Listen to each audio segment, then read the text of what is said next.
Hello and welcome to the Witching Hour, here where we share creepy stories and true ghostly accounts. Today it's going to be really scary. We're going to share a true account of a haunting, a notorious haunting in Essex, England. Maybe you've heard of it.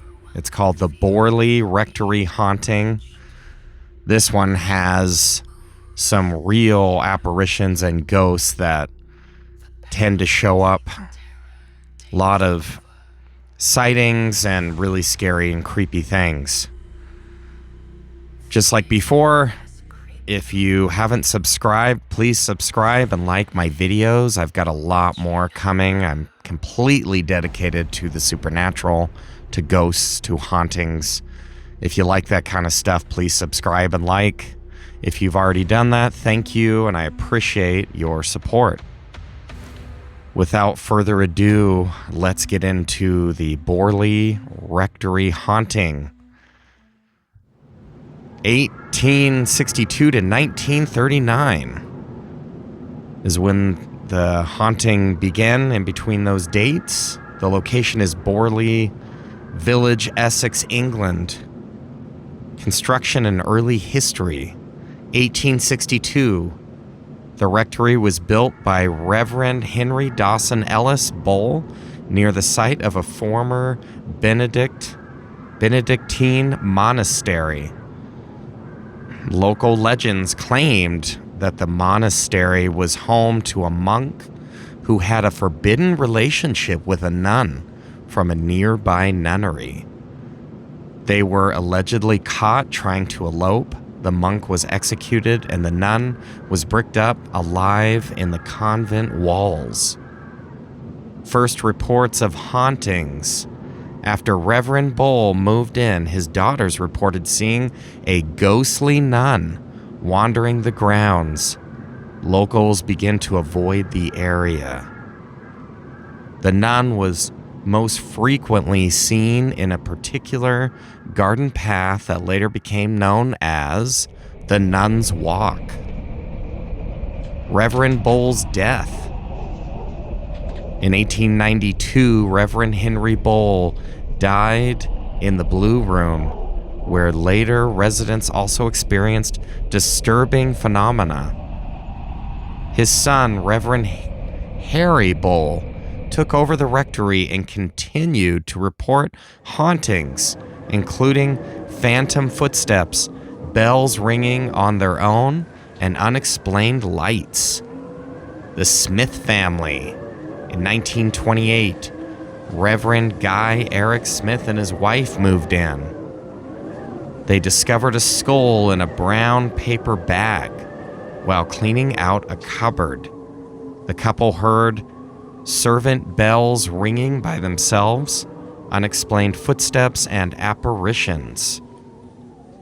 The Smiths contacted the Daily Mirror for help, which led to the involvement of famed paranormal researcher Harry Price.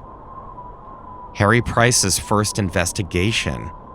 June 1929. Price arrived at the rectory and immediately encountered phenomena such as objects being thrown, spirit messages taped on mirrors, and a floating blue light. The activity reportedly increased during his presence. The Foyster family, 1930 to 1935. The new rector, Lionel Foyster, moved in with his wife, Mary Ann Foyster, and their adopted daughter. This period saw the most violent and disturbing events. Mary Ann was reportedly slapped and thrown from her bed. Windows shattered without cause. Messages appeared on the walls, apparently addressed to Mary Ann, such as, "Mary Ann, please help me." Exorcisms were attempted multiple times but failed to stop the activity. Skepticism and controversy. Later investigations suggested that Mary Ann may have faked some of the phenomena to cover up an extramarital affair. However, not all events were explainable, and some occurred when she was not present. Harry Price returns. 1937, Price rented the house for a year and recruited 48 observers, many from the University of London, to document supernatural activity. They recorded unexplained footsteps, taps, and object movements. One observer reportedly saw a figure in white resembling the nun. Destruction of the rectory. In 1939, a new owner, Captain W.H. Gregson, accidentally knocked over an oil lamp and set the rectory on fire.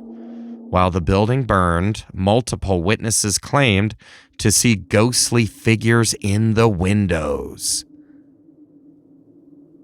Later, excavation of the site unearthed bones believed to be from a young woman, possibly linked to the nun legend. Legacy and debate. The Society for Psychical Research and many modern skeptics have accused Harry Price of embellishment or outright fraud. However, numerous independent witnesses over several decades reported unexplained activity, too many for it to be easily dismissed. The haunting has inspired books, documentaries, and films, and it still remains one of the most talked about cases in English paranormal history. Here are some cool timeline of key events we can go over. From 1862 to 1892, the Bowl family era.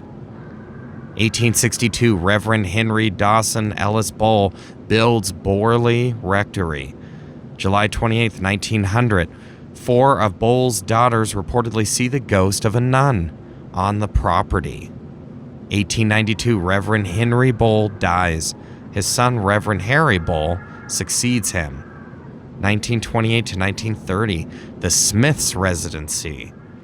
On October 2nd, 1928, Reverend Guy Eric Smith and his wife move in. They experience various unexplained phenomena, including whispering voices and moaning sounds, disappearance of personal items, sightings of a horse-drawn coach, discovery of a human skull wrapped in paper. June 1929, the Smiths contact the Daily Mirror for assistance, leading to the involvement of paranormal investigator Harry Price. 1930 to 1935, the Foister family period. October 16th, 1930, Reverend Lionel Foister, his wife Marianne, and their adopted daughter Adelaide move in. This period sees a surge in reported paranormal activity. Objects thrown across rooms, unexplained wall writings, Marianne being thrown from her bed, wine turning into ink, apparitions of a phantom hand.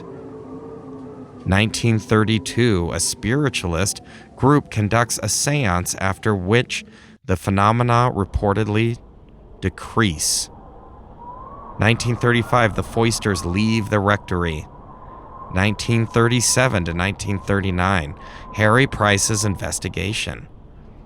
May 1937, Harry Price rents the rectory for a year to conduct a detailed investigation. He assembles a team of 48 observers, including professionals from various fields. March 27th, 1938, a seance predicts a fire at the rectory. February 27th, 1939, a fire breaks out, severely damaging the rectory. 1944, demolition. 1944, the remains of Borley Rectory are demolished. Here are some key figures. Reverend Henry Dawson Ellis Bowl, original builder and first resident of the rectory. Reverend Harry Bowl, son of Henry Bowl, reported early paranormal experiences. Reverend Guy Eric Smith and wife, residents who reported various unexplained phenomena. Reverend Lionel and Mary Ann Foister, residents during the period of heightened paranormal activity. And Harry Price, paranormal investigator who conducted extensive studies of the rectory. So here are some notable phenomena. Apparitions, sightings of a nun, a headless coachman, and other figures. Poltergeist activity, objects moving or being thrown without explanation. Auditory phenomena, unexplained footsteps, whispers, and bell ringing. Physical manifestations, wall writings, and spontaneous fires. So those are the accounts of the Borley Rectory Haunting in England. Unfortunately, it has been demolished. I think it would be amazing to go visit that place and experience some of that supernatural phenomena. They say that there's still experiences of supernatural entities or just feelings, strong feelings of something watching you or things around that area, even though it's been demolished. The part that really got me was the fire that burnt the rectory down, and the ghostly faces that could be seen in the windows, the ghosts. I could envision that. What a creepy sight that must have been. Anyway, that's all for today. I hope you were creeped out by that haunting account. I think England holds most of the ghosts in the world, right? I mean, the history of England is bloody. It's violent. Why wouldn't there be ghosts there hanging out, creeping around? Anytime there's violent history, it seems to leave paranormal activities. Well, thanks for tuning in to the Witching Hour. And until next time, stay creeped out. So long, my friends.